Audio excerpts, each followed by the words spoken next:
Hi bro, వీరాంజనేయుల విహారయాత్ర trailer వచ్చింది కదా, ఎలా అనిపిస్తుంది మీకు? ట్రైలర్ మాత్రం చాలా బాగుంది. ఎంజాయ్ చేసిన. నాకు ఎక్కడ కూడా అడల్ట్ కంటెంట్ లాగా కానీ వల్గర్గా కానీ ఏమనిపించలేదు. ప్లస్ టైటిల్ బాగుంది.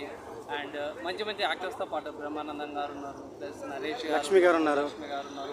మంచి మంచి యాక్టర్స్తో పాటు అయితే ట్రైలర్ అయితే బాగుంది. వీరాంజనేయుల విహారయాత్ర. అండ్ ఇంకొకటి ఏంటంటే ఇక్కడ కాన్సెప్ట్ బై సింపుల్గా ఏం లేదు బై. మెయిన్ ఏంటంటే మన తండ్రి గారు అస్థికలు ఏదైతుందో కలపాలనుకుంటారు. ఏది చివరి కోరిక లాగా మన వాళ్ళు అంటారు కదా, అది చివరి కోరిక తీర్చాలని. ఆ కాన్సెప్ట్ని తీసుకొచ్చారు. Feel good movie, feel good ఉంది. ట్రైలర్కి అయితే మాత్రం నాకు చాలా బాగా అనిపించింది. అండ్ లొకేషన్స్ కానీ సీనరీ బడ్జెట్ బాగా పెట్టారు. నాకు ఈటీవీ వినివాళ్ళు #90s తర్వాత జర మంచి మంచి కంటెంట్ అయితే తీసుకొస్తారు అన్నట్టు అనిపిస్తుంది. ఇంతమందికి ఏంటంటే చిన్న చిన్నవి తీసుకొచ్చేటోళ్ళు ఆ రేంజ్ హిట్ అయితే అంటారు. ఇది సినిమా హిట్ అవుతుంది బ్రో. బాగా అనిపించింది, నాకు ఎంజాయబుల్ ఉంది. ఎక్కడ కూడా నాకు ఈ సీన్ బాగలేదు అన్నట్టు ఏం లేదు.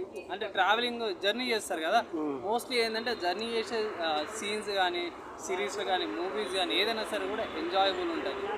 సో లాస్ట్ టైం కూడా మనము ఒక మూవీ వచ్చిండే లెట్స్ గెట్ మ్యారీడ్ అని, వాళ్ళు కూడా ఫ్యామిలీతో ఎంజాయ్ చేసారు. సో అలాంటిదే ఇది కూడా. కానీ ఏంటంటే అక్కడ మ్యారేజ్ ఉంటే ఇక్కడ ఏంటంటే అస్థికలు కలిపేది ఉంది.